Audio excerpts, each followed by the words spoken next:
Hey everyone, welcome back to the channel. This is Roger H3 here, and this week I decided to set out with the objective of finding out if I believe there's a balance issue in Overwatch 2 with tanks. As of late, I've been seeing a lot of ongoing conversations on if the tank role is undervalued in Overwatch 2, and that the community thinks that bringing back 6v6 will rebalance the impact the tanks have in the game. Now, I definitely had a lot of fun doing this week, and I captured quite a few clips that were really cool, like these ones from Lijiang Tower.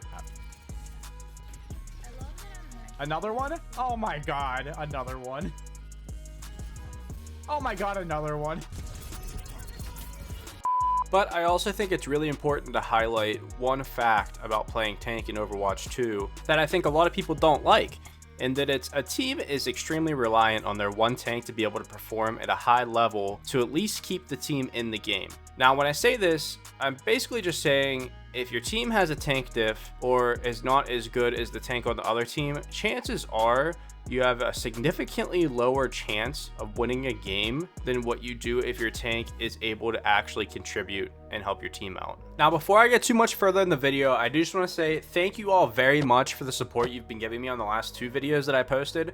And if you're new to the channel and haven't subscribed yet, or if this isn't your first time here and you haven't subscribed yet, please subscribe to the channel to help me out as I continue to grow as I look to hit my goal of 200 subscribers by November 1st. Now, getting back to the conversation of tanks, as I mentioned, tank diffs really make a huge difference in games. Now, I think one factor to this that a lot of people are probably also seeing is if you have a DPS diff, usually or hopefully it is only one of your DPSs and not both of them that are playing bad. So you have another DPS who's able to make up for what the other DPS is not doing. If you have heal diffs and one support is healing a lot more than another, they're able to somewhat make up for what the other support isn't doing.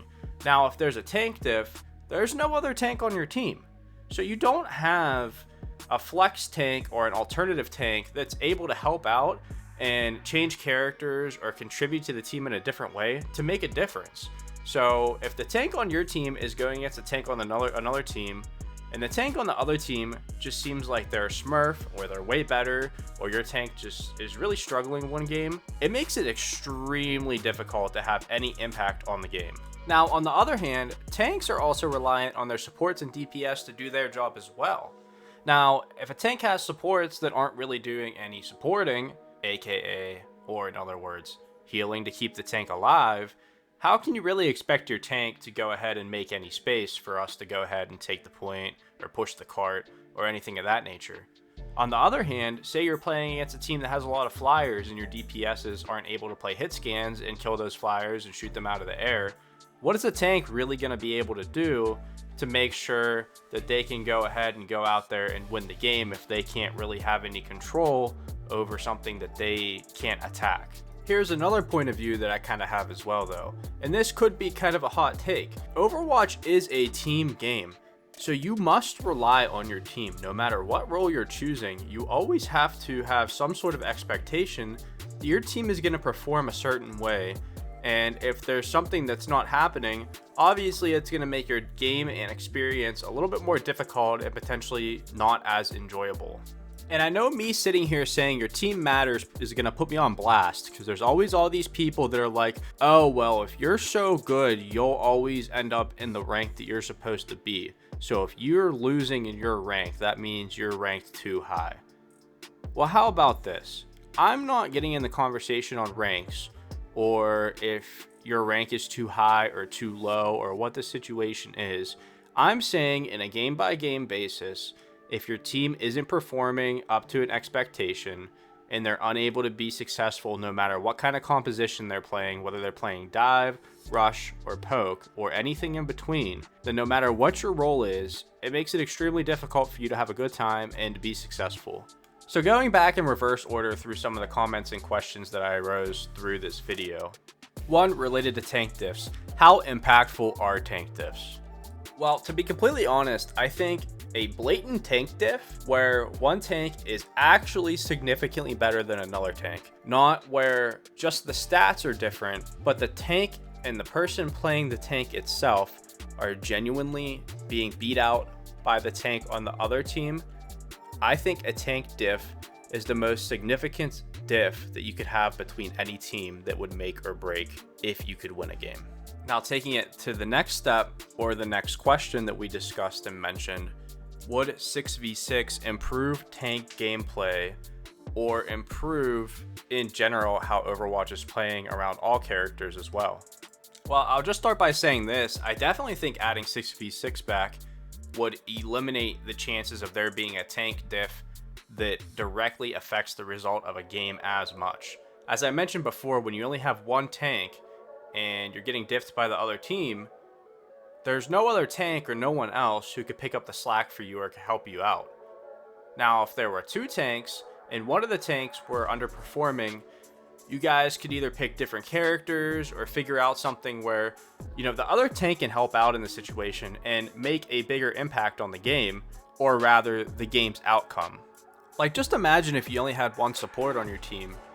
For example, even say you're playing quick play and you're playing open queue or competitive open queue, whichever, and you only have one support on your team and they can't seem to stay alive. You guys are always lacking heals. What do you do if nobody else is going to play support?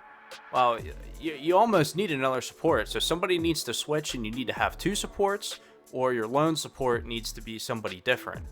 Well, when you're playing role queue and your tank's not doing well, once again, you don't have another tank to help out. But in saying this, I also need to mention, I am not saying we need 6v6 back.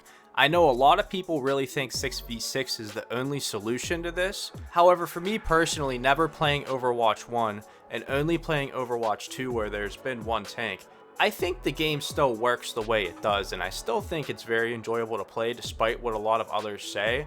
I think a lot of people are just having issues adjusting to the fact that there is only one tank still. But I think it would be very interesting to see if 6v6 would ever come to Overwatch 2 and see how that would impact the gameplay. Because like I said, I do think having 6v6 would reduce the chances of a tank diff happening between teams, because for there to be one significant enough that would change the outcome of the game, both your tanks would need to be extremely worse than the tanks on the other team. Which leads me into my final question and point that I wanted to discuss today, which was my introductory point. And the question is there a tank problem in Overwatch 2 currently? Which honestly, I don't think there's really a tank problem in Overwatch 2 right now, personally. At least from what I have witnessed and experienced. Now, if we wanted to, we could pitch it as there is an issue in Overwatch 2 with other roles. We could pitch it as maybe supports are too powerful. Maybe, for example, like Ana's Sleep Dart constantly always being used on tanks could be something that is a huge difference in a game. Or we could say maybe Baptiste's Immortality Field has a huge impact in the game that reduces the impact of tanks.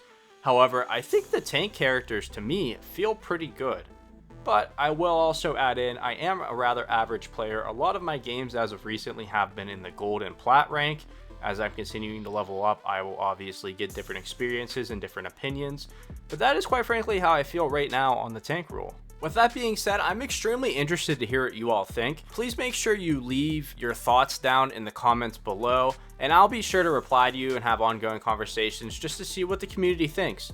Additionally, if you guys are interested, I do have a Discord server that you can join and we can continue to have ongoing conversations as seasons pass and things go on in the Overwatch community. In addition to this, we are looking to begin hosting custom games, so if that's something you'd be interested in, please make sure you join the Discord so you can be involved with those as well. That link will be available in the description of this video and on my YouTube header. But once again, thank you all for stopping by. I appreciate all your time and support, and we'll see you next time.